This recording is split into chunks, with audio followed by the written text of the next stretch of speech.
আসলে বাংলাদেশে ইলিশ মাছ সোনার চেয়েও দামি হয়ে গেছে। কারণ হলো 500 গ্রাম ইলিশ মাছের দাম 2000 টাকার মতো নিয়েছে, আর 2 কেজি ইলিশ মাছ 9000 টাকা। তাহলে চিন্তা করে আপনারা দেখুন তো, যে ইলিশ মাছের এত দাম বাড়ছে। ভাই, তোরা যারা সাগর বল, নদীতে বল ইলিশ মাছ ধরোস, জেলে ভাই তোদের বলছি, তোরা তো এটা পালন করিস না, এগুলো তো তোরা চাষ করিস না।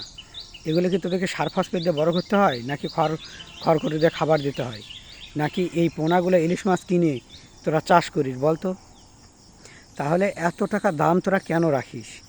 মানে বাংলাদেশ যদি সোনার দেশ নাম কে দিছে, আমার আফসোস হচ্ছে। সোনার দেশ না দিয়ে সিন্ডিকেটের দেশ দিলেই তো ভালো হতো নাকি?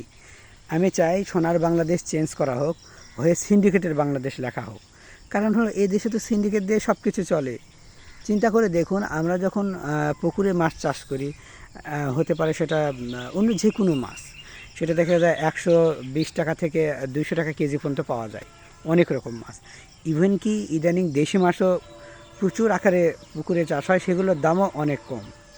যদি আপনি দেশি শিং মাছ নিতে যান, সেক্ষেত্রে ওইটা পোনা নিতে হয়, চাষ করতে হয়। পাবদা মাছ নিতে যান, সেক্ষেত্রেও চাষ করতে হয়, খাবার দিতে হয়। এগুলো দেখা গেল যে এমন আছে, পাবদা মাছ অনেক সময় 150 টাকা কেজি, 200 টাকা কেজি পর্যন্ত যায়। অথচ ইলিশ মাছ তো একটি টাকাও লাগে না চাষ করতে।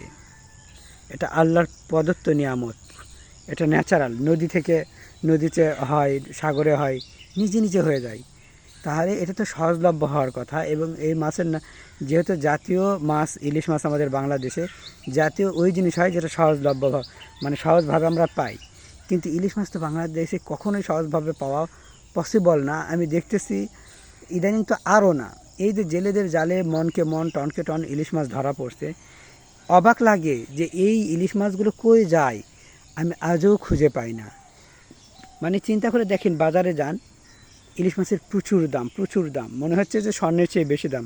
আরে ভাই, স্বর্ণ তো ক্ষয় হয়ে যাবে না, একবার কিনলেই থেকে যাবে। ইলিশ মাছ তো আর একবার কিনলে থেকে যাবে না। এটা খাবার, রিজিক, খাদ্য, আহার, এগুলো খেলে কিন্তু শেষ হয়ে যায়। একটা কথা বলবো, যে বাংলাদেশের যে জাতীয় মাছ ইলিশ, এটা যেন 150 থেকে 200 টাকা কেজি করা হয়। প্লিজ, দাম কে নির্ধারণ করে আমি নিজেও জানি না। শুধু এইটুকু বলবো, যারাই দাম নির্ধারণ করেন, সুমতি নামক ডাকাত, এই সুমতি শব্দ এটা এখন ডাকাতে পরিণত হয়ে গেছে। তাই আমি মনে করি সুমতি নামক ডাকাত এই শব্দটি তুলে দেওয়া হোক। দাম নির্ণয়ের ক্ষেত্রে বাংলাদেশের সেনাবাহিনী আছে, এরা নির্ণয় করবে।